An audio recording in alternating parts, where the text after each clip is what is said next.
Welcome back for another episode here at Sigma 3 Survival School. I'm the owner, Rob Allen, and today we're going to talk about my kind of ultimate winter layering system that is effective from -10 all the way up. And there's going to be two videos. We probably won't post the second video, which is a longer version that is much more in-depth and well explained. We're going to post a blog link in the description below, and so that blog will have the longer video embedded into it. So if you want more detailed information about this specific gear and what my thoughts are on winter layering systems, make sure you check out the link below. And this gear that I'm recommending is, you know, kind of top-notch gear, best of the best for bushcrafters, survivalists, survival instructors, people of that type. When it comes to gear selection, a lot of that is going to be aimed towards what you're going to be doing in that gear, what environment you're in. And so this is the best generalized gear in my opinion, and it's what I personally wear in a professional setting while running 45-day intensive, immersive survival instructor courses out in the field. You know, and if you've got an interest in that type of training, getting hands-on survival training, you know, for your outdoor adventures or to possibly even become a certified instructor, make sure to check out survivalschool.us. But without further ado, let's get in and talk about that gear. The first layer in the system is a FJALLRAVEN OVIK Eco Shell, and there are a lot of options as far as shells are concerned. Most of them are extraordinarily expensive, including this one. It's hard to find Gore-Tex that is high quality for cheap, but what I like about this one for bushcrafting and survival is that it has a ton of pockets, front, back. The pants zip off on and off easy. And it's got a good hood system that has a built-in wire that wraps around. It goes over pants well with the side zips. I can also access my knife, and I can pull the pants on and off quickly as needed, throw them back in the bag when moisture from external sources is no longer an issue. A much more budget-friendly option is just to pick up a poncho. It will act as a shelter, it will protect your clothing from snow, it will help with wind, though it won't be as good with wind as a Gore-Tex shell, and it has more overall options, and you can pick one up for $20 all over the place. So if you can't afford an expensive shell, this is a great option.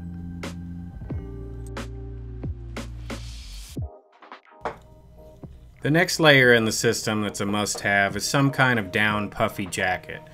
This will come in really handy when you stop moving and you've set up camp, you're starting to get cold, or you're going to bed. It works well in conjunction with quilt systems. If you're sleeping in a hammock, you'll need some kind of hood in order to keep your head warm during the night. And just in general, a puffy jacket is pound for pound, warmth to weight ratio, pretty much one of the warmest things that you can possibly bring in your layering system in general. This one also turns into a pillow. It's got a neck pillow for travel, so it works really well for a lot of options. If you need something warmer, something like this Montbell down jacket is a good option. Depending on the temperatures, I would wear this Montbell down jacket if it was going to be -10 or 0, and if it was going to be, you know, 0 degrees and above, I would pick the green jacket we showed before. Both are good options, but you really want to tailor your pack out for the temperatures that you're going to be running into.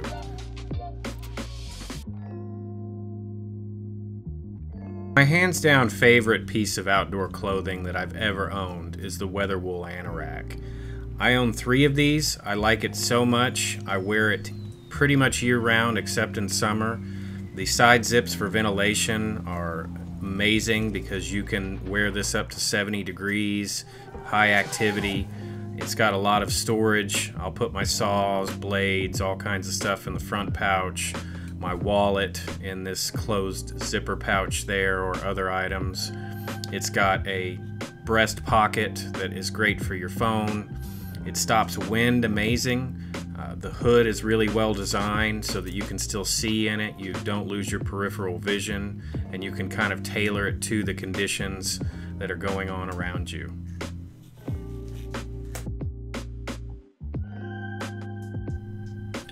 When I need more insulation underneath my ANORAK, my triple-aught design THEOREM hoodie is my go-to.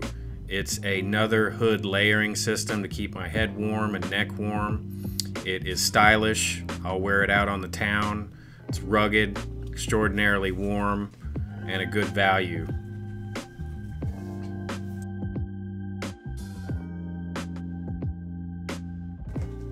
When it comes to base layers, you simply can't beat KORA yak wool. It's better in every way than merino wool, and I plan on doing an entirely separate video just to talk about how amazing yak wool is.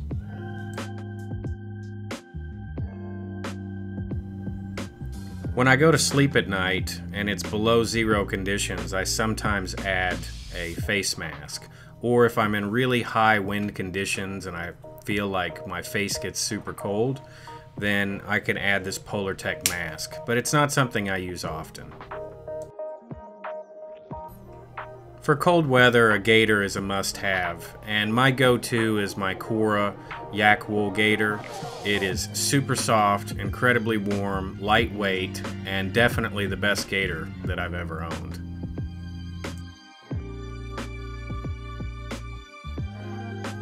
Next, I have a couple of beanie options. The WEATHERWOOL beanie is fantastic. It's a little pricey for what it is, but amazing. And then the one that I wear more often is a POSSUM wool beanie, which is by far and away the best beanie that I've ever used. It's amazingly soft and super warm. When it's cold outside, my go-to gloves are the HESTRA guide gloves. And they really can't be beat. They were designed by a survival instructor and outdoorsman. They have a clip-on carabiner, very supple yet durable leather.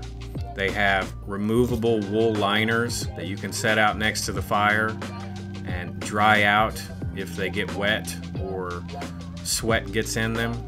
And of all the gloves I own, these are my go-to. And we plan on doing an entire video on the gloves that I choose and use the most often, but about 80% of the time I go with these gloves.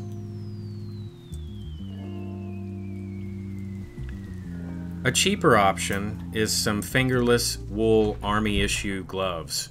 They are only about 11 bucks on Amazon. And when you need finger dexterity, you need to be able to manipulate cameras or your phone or something along those lines, and it's not as cold outside, this is a great low-priced option.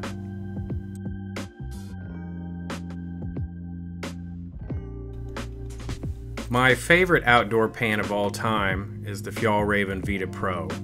And enough can't be said about these. I have a lot of different types of outdoor pants, but I wear the VIDA Pros about 90% of the time. And they're just really well-fitting, well-tailored, well-thought out. They hold just enough stuff in the cargo pockets. I can fit a full-size silky saw in that pocket. I tend to add tinder or other fire-making stuff in the pocket below it. And in general, it has a lot of functionality. It's very well-tailored, fits your body really, really well, and for the money, you really can't beat it. It is very pricey though. Of all the outdoor pants out there, you're going to pay the most for FJALLRAVEN, but they do have high performance for the money that you spend, and they will hold up to a lot of abuse. As far as underwear are concerned, just make sure that you get wool. Wool is your best option, and I like WOOLX and WOOLPOWER and Smart Wool as well.